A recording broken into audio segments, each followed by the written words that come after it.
Hello, everyone. Before the episode begins, I just wanted to remind everyone to check out the show's sponsor, exitgroup.us.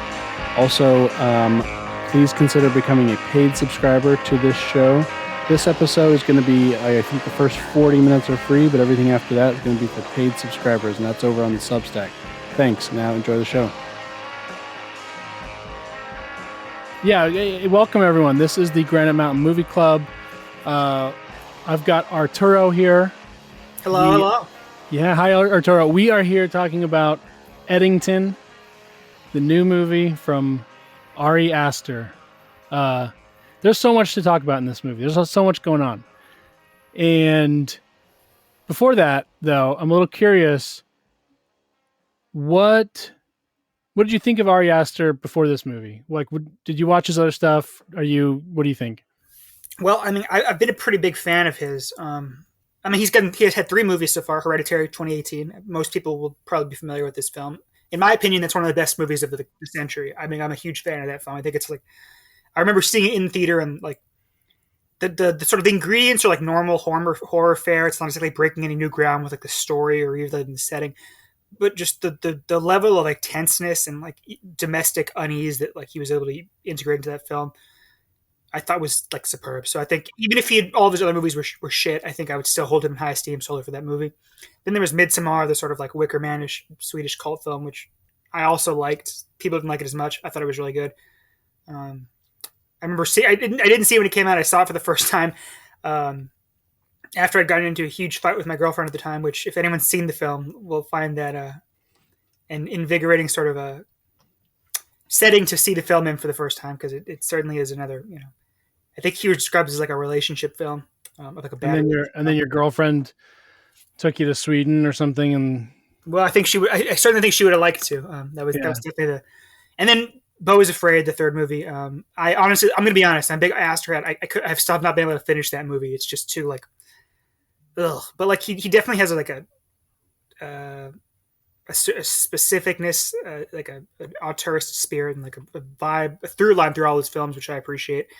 But it had been like 6 years since the last movie of his that I liked, so I was a lot of my esteem for him was riding on this movie being me liking this movie. And we'll get into this later, but I thought he hit it out of the park. Like it's back. I think he's the best.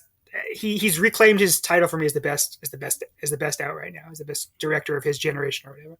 So that's how I feel about him. But I don't know. Yeah. What's your background with Aster? I'm not as enthusiastic. I recognize the like immense talent. He's a very, very good director. I can't really deny that. Hereditary, you're right. It's like, it is a sort of basic horror movie plus, it's like prestige horror. I don't know there's probably a term, A24 horror. I don't know, but it's better than most of those like kind of like mumblecore. No, mumblecore's not the right term, but like those A24 trauma horror movies. So I will say that it's like better as a movie, but I will never watch it again. It's not that I'm against horror. I mean, I guess I kind of am. It's like, it's not my thing, just straight horror.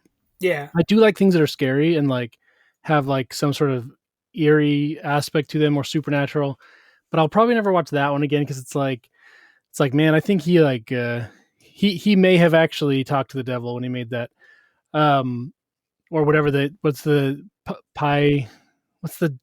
we probably shouldn't even say the demon's name in this podcast.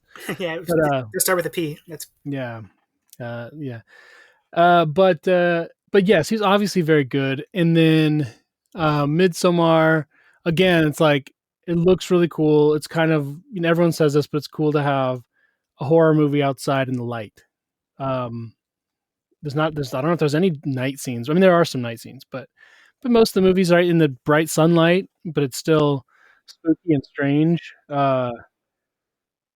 And I'm kind of like, that one, I don't love it, but it's like, I can't deny that he knows what he's doing. And then I Was Afraid, I probably like that one more than the other two. Interesting. Although I think it's like 3 hours, and you mentioned not being able to finish it. I think each act is sort of like worse than the one before, but the first hour I think is really, really good, and maybe a little I'm surprised people don't like post more clips from it, like on our Hmm. part of Twitter, because the first hour is about like how how terrible urban environments are in America. Yeah. Um, but yeah, anyway, I mean, I do sense from him there's the running theme in the first three movies, which comes up a little bit in this one, but I think he's like, and I don't hold this against him, but he's got some issues with women. He like those first three movies, there's like the sort of inciting incidents or the sort of the villain of all these movies are basically women. Yeah, I mean, he's just got a lot of like neurotic energy. Very, there's a very Jewish quality and stuff to those first three films as well. I would say. Definitely. I mean, I think Astor himself specifically called Beau is Afraid the Jewish Lord of the Rings. There's Yeah, yeah, a pull quote that got a lot of yeah, play and around the like time. Mount Doom is your overbearing mother or whatever. Yeah. Um, the parts about the early scenes in that movie, not to talk about this movie for too long, but at the early scenes of the movie being like showing like the most like over dramatized version of like urban decay and like violence. It is in that sense. It's sort of like it's so bombastic that like you could interpret it as like sort of like a left fray, like making fun of people who are afraid of the city or whatever. But at the same time, like through all of Astor's movies, I feel like the idea is at one level, it's like, haha, the fear is absurd. But at the same time, there's another level where, like, by depicting it, it opens space to be worried about it. Does that make sense? Like, same with Eddington, to transition to Eddington. A lot of the movie could be read as making fun of, like, right wing conspiratorialism. But at the same time, like, even in the way it depicts it, it opens a space for admitting that, like, depicting it and like making you consider whether or not there's truth in it or to what extent it is true. And obviously, like people like us, we have a lot more license, a lot more space to agree with that. So I feel like that is why it would resonate with people like us. But I do think that Astor is. I mean, I think he's clearly like a left leaning guy. I don't think after like the press run for this movie or whatever, I don't think there's any debate about that. But I don't think this film is not like left leaning in a way that makes it intellectually incurious about the world or whatever. Yeah, I remember on the press. So yeah, what is this? This movie has an interesting setting and premise. Um, what's going on here? Well, so it's set in the fictional New Mexico small town of Eddington in the like basically from May 25th to May 30th or 31st in 2025, which is instantly starting like right on the day where George Floyd, dies. But it's set like the framing is that it's set during COVID. So in this little small town, Joe Cross is the sheriff, and he's an anti-mask guy. He thinks that the sort of the COVID regulations are too draconian, and that it basically incentivizes people in the town to you know, treat each other wrongly with like a little bit of like power and sort of control that they have. And his nemesis is the mayor of the town, sort of like a technocratic Democrat named Ted Garcia. Joe Cross being played by Joaquin Phoenix, and his usual sort of erratic, spazzy guys that he has these days. And then Ted Garcia being like the perfect smarmy Pedro Pascal character. And Ted Garcia is, of course, he's enforcing the mask regulations. He loves to talk about, we can decrease the percentage by 50 or whatever if we both wear a mask. That sort of rhetoric that like was so grating at the time. What do you think? I mean, like I've seen some criticism, some people sort of objecting to a movie being set in such a recent setting, like sort of implying like it's too soon to go back to COVID and try to make a movie about COVID or George Floyd or something. But I mean, people do that. They always do. There's always people always make movies relatively short after like a big incident. Usually, I would say the difference is though that that's usually sort of a lower market sort of thing, and it seems like the prestige thing about the past they usually try and give that more time. But I this is suppose that's trying true. again. Sorry to cut you off. I suppose that's true, but I also think that like because like when you watch movies from the 70s that are set relatively contemporary, like even if it is a contemporary movie, like it just feels like a period piece to us now, so we don't notice it. Oh Like yeah, All the President's Men is a good example. Like obviously that film is pretty contemporary, but like to us, it's hard. the whole thing was in the past, so it's hard to like differentiate between stages of the past. You know what I mean? Yeah. And then even just like fictionalized movies, because like Eddington doesn't exist. Like the events in this movie didn't happen, but they're sort of framed in a real setting. I think there are a lot of like movies about Vietnam that were made shortly after Vietnam is a good example. I don't know. I think that is people saying like, oh, it's too soon, or it's a level of cope, or just mostly. Beast had a great line like when like about 6 months ago, when the movie's plot and stuff were sort of just being disseminated, the left wingers was like, oh, nobody wants to see a code movie. Like this movie shouldn't exist. And he was like, libtards are nerds. They know the pandemic was a weak time for them. And I think that line sums up a lot of what the movie is getting at as much as anyone. Like people want to forget what happened. People want to forget how they acted. People are sort of embarrassed or chagrined, or even if they're not embarrassed, like they're just sort of traumatized by the. And I think the reason that this movie is so important is that people don't want to go back to that. But what this movie posits is like, in a sense, like we never left that. Like we still live in that moment, in an extended version of that moment. Like it never ended.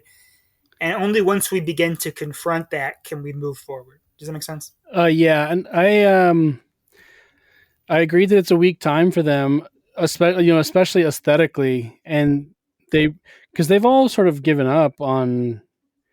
I did wonder about this because I remember, my neighborhood was full of like BLM signs, and they're all gone. Like, and I wonder about this a lot. Like, there's like that moment where someone has to decide they're taking down their BLM sign, and like what was that moment, and like how did those sort of people justify it? And um, I wondered about. I assume it's like, oh, Halloween or Christmas. They're kind of like, hey, this is my chance. I'm gonna put out some decorations and quietly remove this BLM sign, and it's actually not going to go back up. Yeah.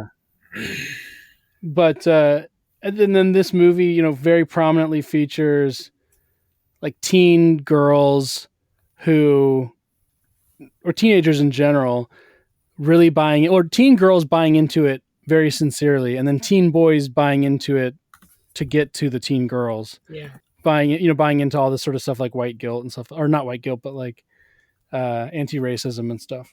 Yeah. I mean, basically white guilt, but yeah, that's just an extension or maybe a symptom. There's a really Yeah, funny no, that's, part. that's definitely, and in a sense, I could say that like the fact that is the angle at which like the left is criticized in this movie. Like a movie could have gone way harder on like the, you know, insipidity and like anti-human sort of qualities of like the BLM, the George Floyd panic, and so really like leftists got off easy here. Although of course some of them are still angry that they got like mocked even gently, because that's just how they are. They're not used to it, but yeah, I mean, I think that it was a reasonable, given like the sort of thematic aims of the movie. I thought that it was. I mean, obviously everybody likes seeing that sort of person get mocked, but I thought it was a reasonable way to attack, or to critique that strain of activism, even if it's also kind of like mealy mouthed to like leave it at that.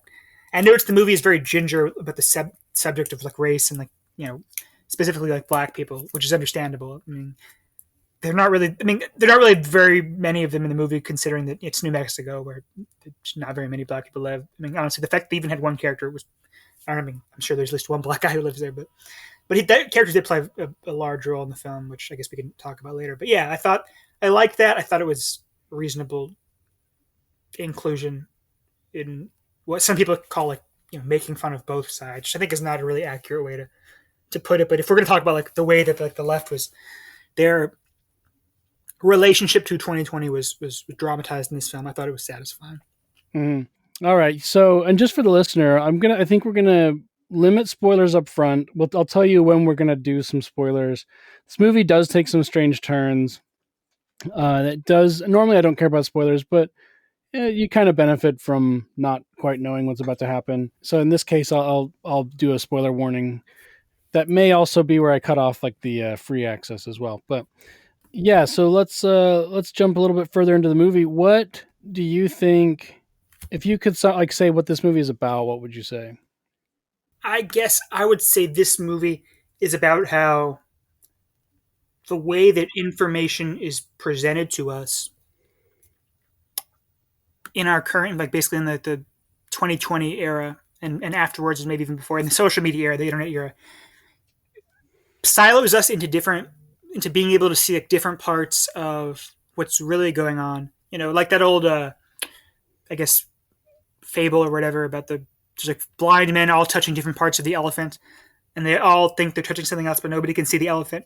What the movie is basically about is how none of us are able to see the full picture, and that, and even though we care and like we have good intentions and we want to do the right thing, our the fact that we have had our access to information split into so many different like dueling categories sort of causes us to not even be able to see what the problem is. Astor has said like some people critique the film saying like, well, you didn't give a solution or whatever. But he's like, sometimes it's important to just be able to even state what the problem is, to even state what we're looking at. So I think what this film wanted to do is it's about dramatizing our current condition of being siloed into different sort of media, categories or access, media silos, and how part of it is how like tech companies or whatever benefit from that. They engender that, and then continuing to keep us in those silos like benefits them. But I don't think it's just solely about like corporations benefit us, because that's a bit tawdry. It's more so how like even those corporations are like actors who are controlled by that media landscape, and how we're all just reacting to it kind of haphazardly in a chaotic fashion. We're all trying to do the best we can with what the information we have, and like it ends up benefiting the continued creation of these like tech media infrastructures, and it ending, it being about AI, which I think is important too, because Astor sees AI as like the outgrowth of that. Like in 2020, we had social media, we had like, that was bad enough, and or whatever, that was enough. But AI is going to be the next step in that we're only just beginning to see. So this is sort of like the moment where social media is where took over our lives and then gave birth to the next thing, AI. I'd say that's what the movie is showing.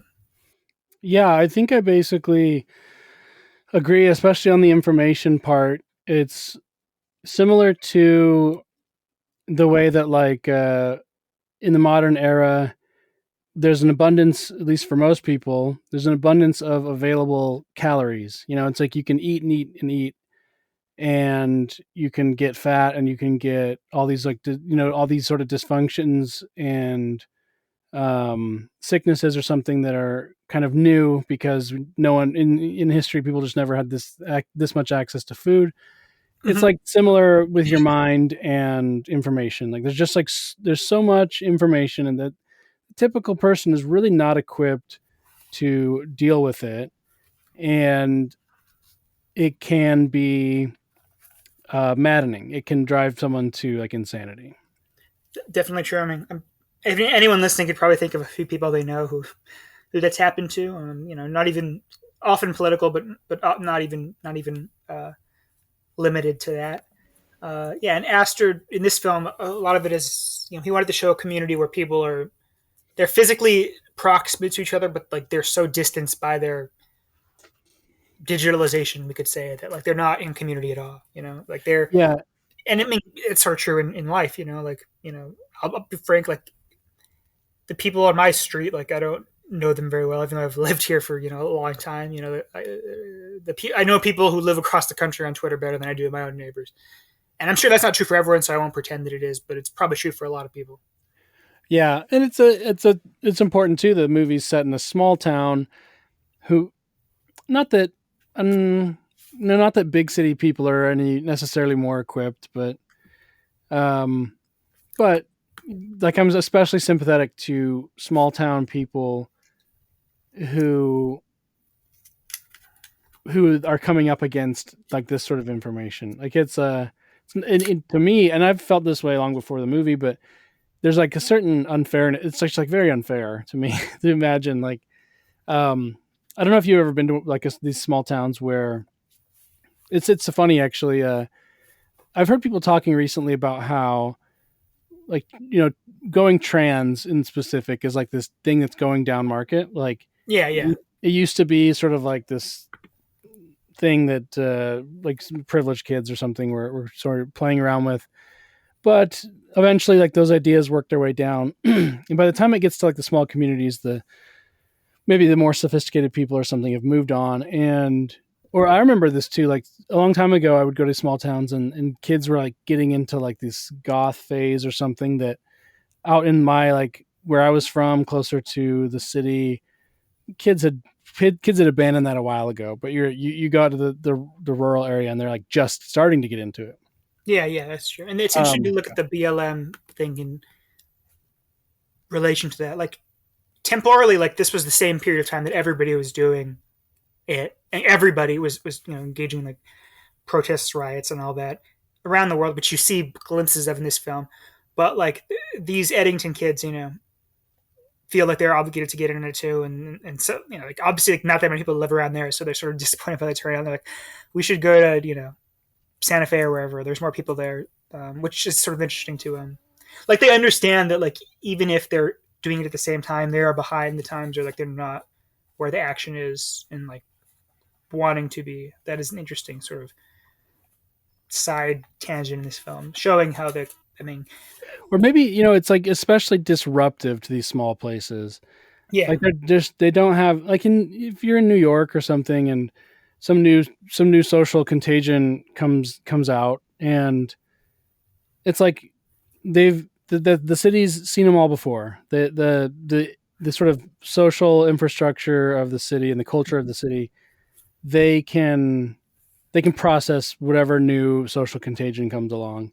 yeah. I But mean, just like your exposure to more stimuli, you could say. Like if life is faster, and again, I don't want to, I'm sure it's more nuanced than that, but like, yeah, you are sort of more equipped to deal with this information overload or this information processing that goes fast. This info dump, basically. Yeah, like this contagion.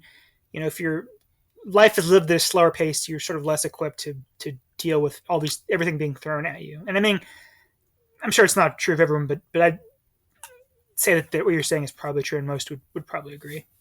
um, you said up front, I think that you like this movie quite a lot. Is that correct? I did. I did. It's funny. The first time I saw it 3 times in 3 days. I have the Alamo Draft House like thing where you can see movies for like $2 if you pay $20 a month. So it wasn't like I paid $20 each time, but I was sort of like I really wanted to see it. But the first half of the first time, I was extremely bored and like it was just so cringe and like it was too real. I was like, I'm not. If I hadn't been in the theater, honestly, I might have stopped watching. So I'm glad that I went to go see it in the theater, which I'm a very pro theater guy for that reason. Because by the end of the first time, I was like, I have to see that again. And then I saw it 2 more times. So yeah, I'd say I'm pretty high on it. I think it's the best film I've seen this year now. And it would take a lot to dethrone it at this point, honestly. But yeah, I was a big fan. Yeah, I liked it too. I'm a little surprised it doesn't. I don't think it's like getting. I don't think the critics loved it. Probably at least partially because of what we were talking about. Like it's a little uncomfortable for the critic class, like because they are the people who were like a lot of the people writing critical pieces on film are the people who were showing up to those rallies and kind of embarrassing themselves by talking about their whiteness or whatever. White Evolution, God. Yeah. Um, and so I don't think it's not like it doesn't seem to be perceived particularly well. It doesn't. I don't think it's going to be like in any Oscar contention. I don't know. No, and I mean, like the movie made no money. Like it's a flop, and I do think. I mean, obviously, like movies don't have to make a lot of money to win to do good at the Oscars, but they've got to at least have like a decent showing. So like the combination of like critical, I do think as the last 2 weeks have gone on, I think that like the consensus is being more and more kind to it. The sort of the initial negative reactions are sort of being overwhelmed by people who like left leaning people basically who are basically admitting like okay the movie actually was pretty kino, but it's not getting big enough. Like not enough. It's not making big enough cultural impact, even negatively. I think for it to gain traction, and it is. I think Obese Goth would agree. It's probably a little too weird for Oscar buzz, but I mean, I think it's. I think especially the cinematography. I think it should be rewarded. But yeah, Yeah, I don't see it happening. If it was like somehow accidentally like a smash hit for a small movie and made like $75 million, then maybe. But yeah, it would need like how Sinners is getting buzz because it blew up. But I mean, even no, I don't see Oscar in its future. yeah. It might also be too much of a comedy, which gets you downranked in terms of like Oscar consideration. And I do want to point out, like, I found it very funny. That's like the main. It was billed partly as like a western or western comedy or like western comedy tragedy or something, but um, I don't I don't think it really qualifies as a western other than being in New Mexico. I wouldn't. And I mean, I think that the third act is where the sort of like neo-Western stuff comes in, and I'd like to talk about it later once we get to the spoilers.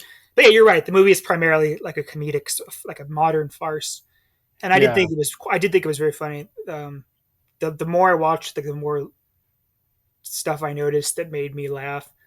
I wouldn't say this is a spoiler, so I'm just gonna say it. Like for instance, uh, at one point after Joe, gets COVID, he drinks coffee and then he like spits the coffee back out. And it wasn't until the third watch I was like, wait, did he spit it out because he can't taste it? At first I was like, is it spoiled? I was a joke about how like the coffee was spoiled or whatever. But he like spits the coffee back out into the cup and then he like checks the coffee maker. And I just realized like, I mean, they don't like, it's sort of in the background. They don't emphasize it, but I was like, oh, he's doing that because he can't taste the coffee. Because I had like forgotten about the no taste thing, even though that was like such a big part of our lives for a while. Just yeah. like little things like that. Like the movie was really like so lovingly made. There's just there's so much Well, funny shit. well, yeah. Let's hit on that's actually something I wanted to bring up. So there's a big risk. I think a lot of people have a sort of instinctive avoidance of like screens within screens. Like they Mm-hmm. don't want to see. And maybe this is just limited to like film people who think of themselves as like film enjoyers, but like they don't want to see an iPhone on the screen. They don't want to see a laptop screen on the screen. And and even like directors, many have said this, that they say something to the effect of, phones sort of ruined a lot of narrative, like the best narrative structure stuff. So we're really going to prioritize making films set 20, 40, 30 years ago, which you do see a lot of the prestige guys tend to make period pieces. But this one's just like, no, we're jumping straight in. Phones and screens are that's an extremely important part of how everyone lives now, and we're going to include that. And you're talking about like the level of detail. I find it so. Two sort of questions for you is like, how do you feel about how they handled the screens, and then the second thing is, um, what do you think about like how do you think it like I guess it how so like a movie will have like all these funny or interesting things that are on the screens in the film Mm-hmm. that you couldn't possibly read in real time. Yeah. And so the director is basically saying, if you want to like see this, you're going to have to go back and pause it. Uh huh. And then to me, that's sort of like, well, okay, but is that, I mean, maybe the director is just thinking of those as like, Easter eggs or cherries on a Sunday. Those are just extras, right? Yeah. But to me, then people will go back and say like, hey, there's so many details in this movie, and they'll use it as sort of evidence as to like something that made it good. But to me, I'm like, the medium of film, ideally you're like not pausing very often and all that. Like, I don't know. Is that kind of a cheat to make your movie like be perceived as better? That's it. That's a very interesting question. So I think I'll start with that one first and then lapse. I mean, it could be, or it could be like you think, oh, you think you're better than me. You think your movie's so good, people are going to want to watch it a second time. It could definitely be read in that way. But I thought that I think it's okay in that I agree with you, but the medium of film like shouldn't necessarily be reduced to like parsing it into Like, still because frames. you were But I do talking about think like that like going to a theater, right? It's yeah, I like, mean like no, like the first time I saw the movie, I saw like there's the one scene where there's like the 9 different slogans on the whiteboard, and it's on screen too fast to read them. But I tried to read them like each time I went. I tried to read more of them. I think it's okay as long as like the information, like I said, as long as the information disseminated, as long as you get the gist of what's happening in real time. uh-huh. Like you don't need to read each slogan to know that like it's funny. They're probably stupid slogans. Um, I Do you liked it remember what because they were? I don't even really remember them. I mean, I don't remember them off the top of my head, but if I went back, I mean, you have the film on. You could read them; and they were like sort of silly. I think it's okay because like sometimes in life things move too fast for you to catch. Does that make sense? Like sometimes in life you're not always able to catch every detail. Yeah. But I think that a film being realistic, it's. I mean, yeah, maybe it is a little bit of an added thing, to be like, oh, my film is so detailed. But I think sometimes life is that detailed. Sometimes it's good. It worked. It worked for me. Like because the movie was good, I wanted to see. Because it's not so much that it can trick you into thinking a movie is interesting when it's not. Like if I thought the movie was dog shit, I wouldn't care what the like the little details were. But like because they were there and because they were like realized things that you would see in life, like when you're scrolling on the internet or whatever, when you're looking like all of these little flourishes are there, like little things like like the mayor having Discord and Battle.net on his computer or whatever, which Loco pointed out. There's little things like that, like are like interesting sort of things that adds like the realism and also like give you glimpses of the because like I think I understand why people have a beef with screens with sort of like depicting like the uncinematic reality of our like digital lives. But I thought this film, Astor has said he's like, I don't want to like retreat into the past. I don't want to do like become a period piece. I want to make movies about what's happening. I want to make movies about the world we're actually living in. And I think not to diss directors who make really good and moving and beautiful films and the good movies about the past, and directors who don't want to have cell phones in their film. But I think Astor is brave and good for doing it. And I think that the way that screens are used in this film, I mean, it's the reason the film works is because the screens are deployed so in a way that's true to life, in a way that's like visually interesting. Like when you see Sheriff Cross recording like the video, with his selfie camera in his lap, in his squad SUV or whatever, or when you see like people scrolling, I thought it worked. I thought it was great, Yeah. and obviously like there are times where it's boring to watch, but I thought that cinematically it was interesting to watch. Yeah, and I'm sure they didn't invent this, but there's a few things they do where it's like when the sheriff is announcing that he's going to run for mayor. Uh-huh. You're watching it on a screen. You're watching his recording on Yeah, Facebook, and you can see his wife is watching it, and you can see yeah, her reflection. her horrified reaction. Yes, you see her horrified face as she's learning that he's running for mayor. So it's like you are watching a screen, but they are still doing what they can to incorporate the actor. Yeah, no, I thought that was good. I mean, I am not a filmmaker, but when I see those things, I do think of like the actual like physical act of like filming it, making sure that like the lighting is good, that like you can see. Because obviously, like in real life, like if you try to film like a screen, a lot of times the light will come, like little prosaic things like that. For all like the symbolic things about the film I liked. I mean, it was just cinematographically, like they were able to portray screens in a way that they were readable, like they were interesting, like items on the screen, Yeah, and like they didn't. I didn't think they stopped the action for you to. It wasn't where like it stopped. You can pause if you want, but you don't need to stop. You don't need to stop at all. You can just get like taken through the film, and you can read everything that you need to read in time. yeah, So I thought that it was the relationship with the level of detail, particularly in the way that it depicts the internet. I thought it was good. I mean, you could read when people were doom scrolling, you could read it, and if you wanted to pause it and go back and screenshot it and post like the meme of like illegal immigrant stabs toddler, you don't hate them enough. Like you could do that, but you could also just let it wash over you. yeah, and yeah. They're good about sort of even if you can't actually read everything that is being scrolled through. I think we all have developed this impression. Like I bet you have this ability too, but like I can like tell by the shape of the body of text on a tweet Uh-huh. whether I want to read it or not. No, that's definitely true. I It's agree. like somehow I see like one context word and then the shape of the body of text. I'm like, Yeah, I'm gonna skip that. I'm gonna skip that one. Like, don't care. Like, and somehow I know. I mean, maybe if I went back, I would be wrong, but I think I'm right. I think I'm right most of the time that I did actually not want to read that tweet. yeah. Especially Um, for me, if you have to read more, there's an extremely slim chance. But that's a more obvious cue. I get what you mean about even just like the shape of it, the yeah. way that words become symbols, or the words Early, become images, objects. Not to be too. early in the movie, in the first like 5 minutes, one of my favorite gags of the whole thing. I think it's the teenage boy. He's like looking at his phone and it's like a TikTok and some girls doing some inane little dance. But the text on the screen is like something like when you just finished reading Giovanni's Room.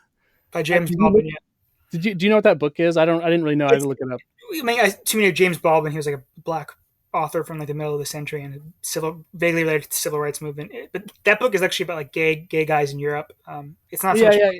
yeah, exactly. Like I had to look it up to know that, um but it's just I mean like that was for something that was so funny to me, like this girl doing this like this dumb TikTok dance sort of telling us that she has read Giovanni's Room. Yeah, I mean, it rang true to me, from the people that I know in my life. Yeah, it's like and people do this, right? Like there was like that famous not famous. Everything's famous, and there's a billion famous new things every day. But like I remember some meme where not a meme, but a video clip.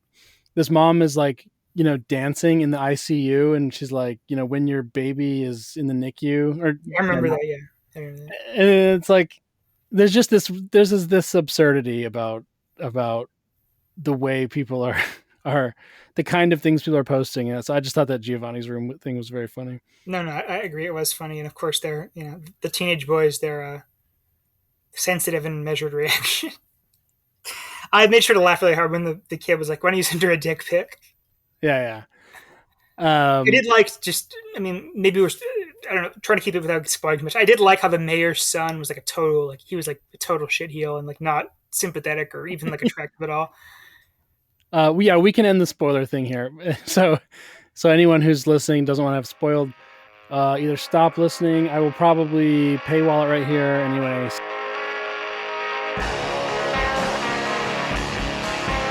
hey, thanks for listening this far. If you're interested in this conversation, the rest of it is over on the Substack for paid subscribers. Please consider becoming a paid subscriber. It makes a big difference for me. Yeah, that's about it. Thanks for listening, and we'll see you next time.